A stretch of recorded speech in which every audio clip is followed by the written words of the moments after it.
Welcome to this lectures. Today we will see this here in this lectures we will study about the Bohr's atomic models.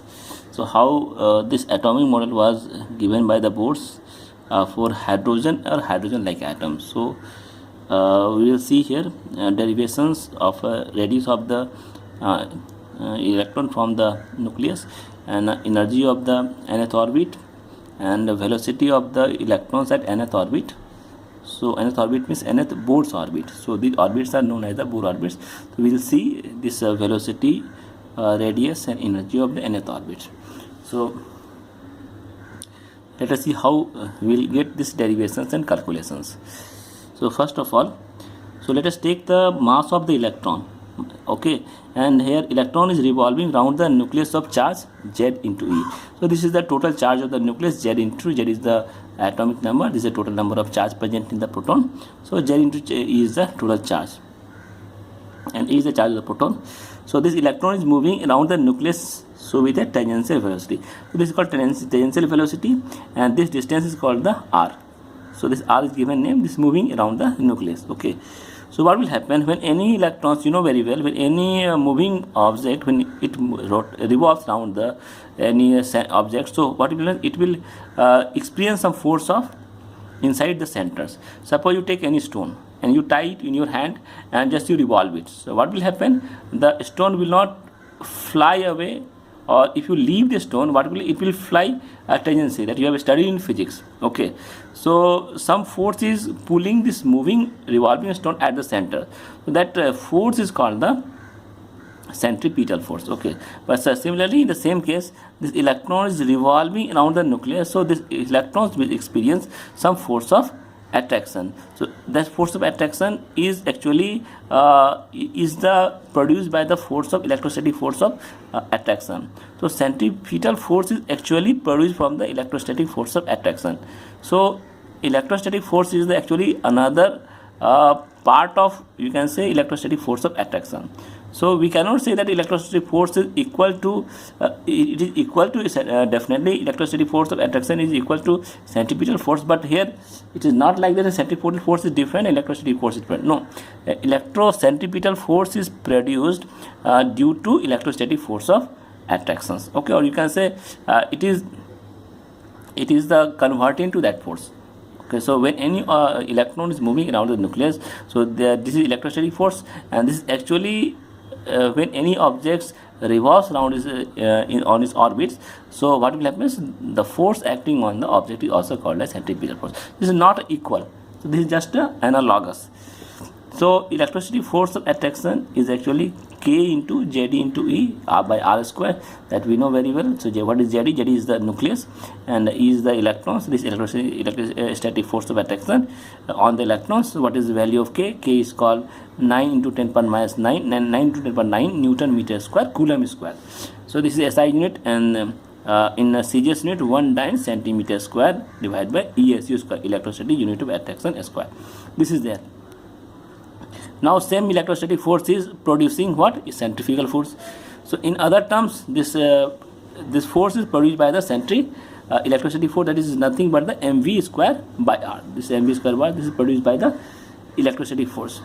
So we are equating here that we done by the Newton also, sorry, not Newton, Rutherford also.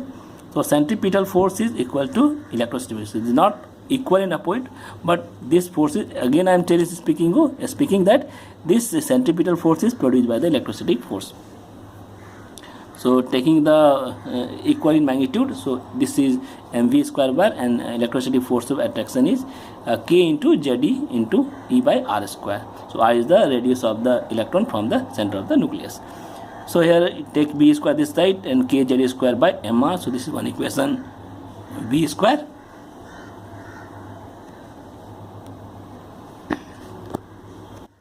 So here we got the equation of V square K into Z square by mr. Now first we will calculate what is the radius of the orbit. So radius of the nth orbit will be, nth orbit means Bohr orbit. So first we will take the angular momentum formula. So angular momentum of the electron is mvr equal to nh by 2 pi. So here we will take V will be equal to nh by 2 pi into m into r. So this on rearranging So if you take it square, then this will becomes nh by 2 pi r m whole square. So if you equate this thing, so we will see what will happen on equating this equation 1 and equation 2. So this is the k into z square by mr, and this is n square z square by 2 pi r square m. So this comes from the angular momentum. So from here we will calculate. So you take out r, you cancel it, this 2r is there, this r is r square. So here we will get r equal to n square h square divided by 4 pi square m into k into z square. So what is that? N is the number of integral number 1, 2, 3, 4 up to infinity. So if you put n equal to 1, Rn, this R1 is equal to Rn. So Rn is the nth orbit and Z equal to 1 for hydrogen. So R1 will be equal to, putting here value of n, so it will be h square divided by 4 pi square m square. If you put k equal to Z equal to 1 also, so here it will becomes 4 pi h square 4 pi square m square k. So this value is given. So this value you can write in this form. So put all the values. So I have substituted these values here. So on getting, you will get here 5.29 into 10 power minus 11 meter. So in short we can say 0.529 angstrom. So this is the distance of the radius from the nucleus of the atom. So this is the smallest orbit for hydrogen atoms. So in short we can write, for hydrogen atom the first orbit, distance of the first orbit is 0.529 angstrom. Now for hydrogen-like atoms means like helium plus, lithium dipositive, beryllium tripositive, they have all one electron in their atom. So these type of atoms in which this formula of radius works. If you take helium, if you take lithium plus, it will not work. You can take any species which have single electron, then this formula will properly work. So this is one of the big limitations of the Bohr's atomic model. So just put this value. So Rn is equal to R1 into n square by z. So already we have seen it. So in this formula n square by z was there. So here this is the n square, this is z square. So all will be constant, these two will be not constant. So we will get final formula for nth radius will be R1 into n square by z. So put the value of R1. R1 is 0.429 into n square by this angstrom. This is for the any nth orbit of the any atoms, any mono electronic atom. So if you take z equal to 1 for hydrogen, so R1 will be multiplied this much. If you take R2 equal to u, it will be a square because z will equal to 1. 4 into 0.529 angstrom. So this is increasing. If you take z equal to 2 also, means for the helium dipositive, so it will be again, you can see distance, so this will be same, but this will be again increasing order. Now you take here for hydrogen R2 minus R1. If you take R2 minus R1, we will get this much distance. If you take R3 minus R2, so we will get here this much. This distance is increasing. You can see here a difference of two successive orbits is increasing. So distance of the orbit from the nucleus is increasing. Means gap between the two orbits is increasing. Keep in mind, gap between the two orbits increases. Gap between the two orbits is not same.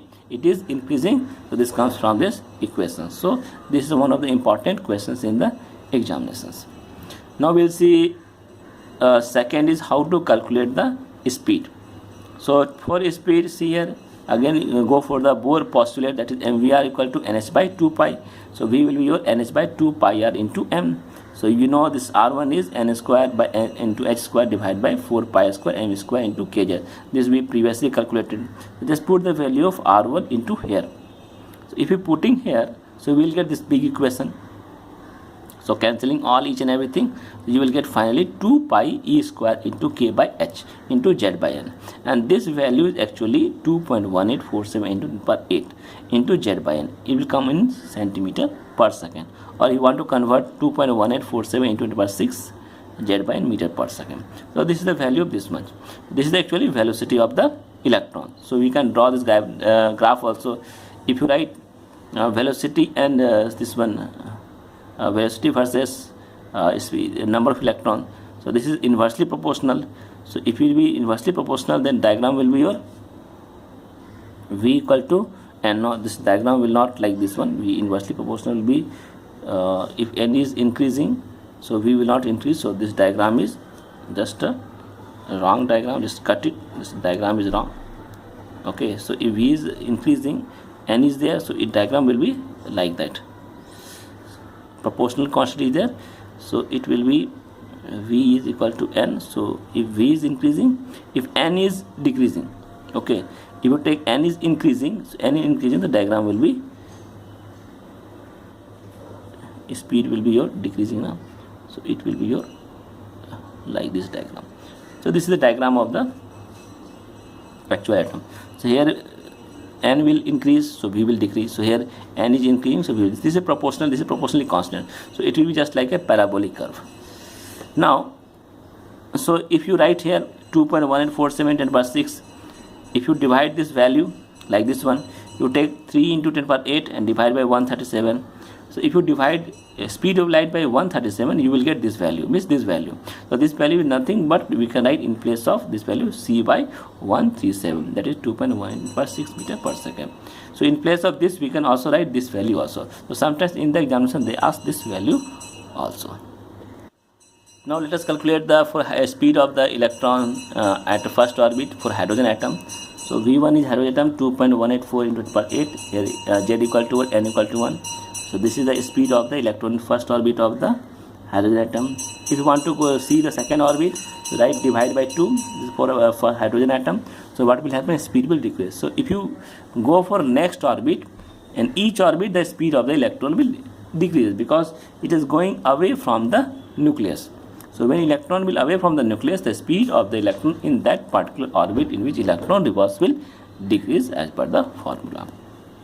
Similarly, you can take the hydrogen-like atom for nth orbit. So if you take nth orbit, this will be a formula. This is the nth orbit, nth velocity of the orbit, and this is the first velocity of the electron for hydrogen atom, z by m. So using this formula, you can calculate the speed of any atoms. So z will be constant and will be changing each time, like the previous for hydrogen gas.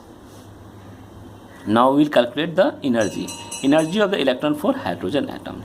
So total energy of the electron in the atom in that particular orbit is equal to kinetic energy plus potential energy, and kinetic energy is equal to half mv square, and for potential energy is equal to minus k into z square by r. So we know that mv square by r is equal to k into z square by r square. So if you write this mv square into half mv square, then this will become your k z square by 2r. So here writing 2 this side, this become kinetic energy 2r. So we can substitute this value in place of kinetic energy. So this will become here k into z square by 2r, and this is minus k into z square by 2r.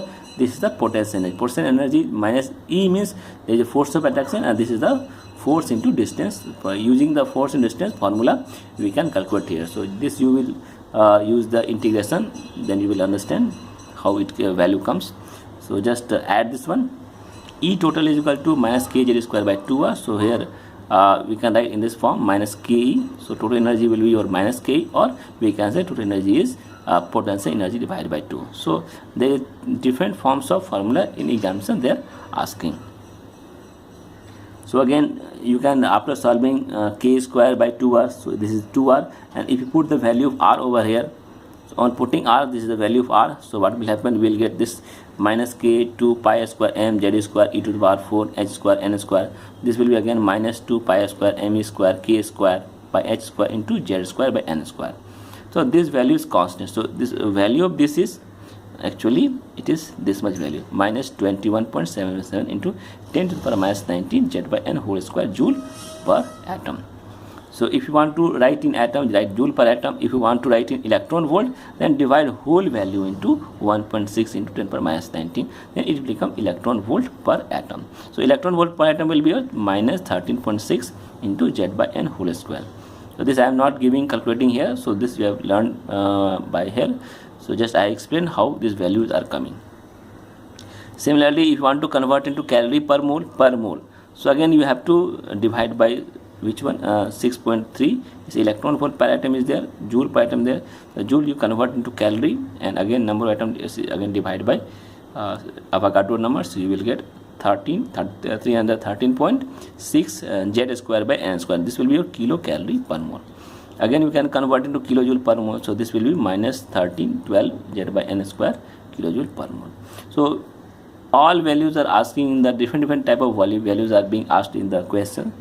So nothing is there. So if you remember one value, this one, from that you can convert any value into joule or calorie of animal, or if possible you just learn it, because this is the only learning point of view. Once you understand, then there is not need of learning too much things. This value will be easily comes after solving the problems. Now let us see the energy of the hydrogen atom. So first energy of the hydrogen atom will be how much? So E will be your E1 will be minus 13.6 into 1 square is minus 13.6 electron volt for second energy.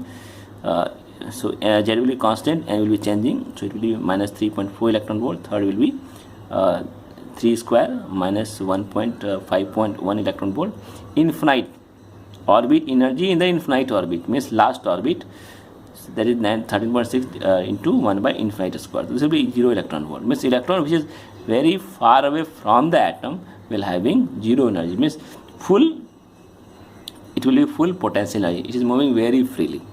Okay, so this is the, I have drawn this diagram. So this is your energy of the orbit. So when you go away from the orbit, energy will increase. When you go away from the nucleus, energy will increase. So first will be less energy, more kinetic energy, then kinetic energy decreasing, this kinetic energy will convert into potential energy. So here electrons have a maximum potential energy, that is called rest position of the electron, they are freely moving. So here we have formula also, electron is equal to minus 13.6 electron volt for one hydrogen atom, first orbit hydrogen atom. So if you take nth orbit equal to n into Z by n whole square. So you have to remember this formula. So again it is same here, you take hydrogen like atom, so E1 will be Z by n electron volt per atom. And if you want to draw this graph, this is the constant quantity, suppose constant quantity. So E1 will be directly proportional to Z square. Sometimes in asking the examination what is the, which of the graph is correct. This is the energy of the nth orbit, this is Z square, the graph will be go straight line. What is ionization energy? So this energy is actually when first electron is moving from infinite orbit to first orbit. So energy will be your E infinity minus E1, that is equal to E1. Infinite means electron is coming from the excited state to first ground state, that's called infinity. This is called ionization energy. So ionization energy will be this one, that is equal to E1. So ionization energy already you know very well, it is the amount of energy in which the electron is lost from the ground state. Okay, so that losing of energy, so we write in this form, so we'll get the ionization energy. So first ionization energy of the electron, so we have seen it.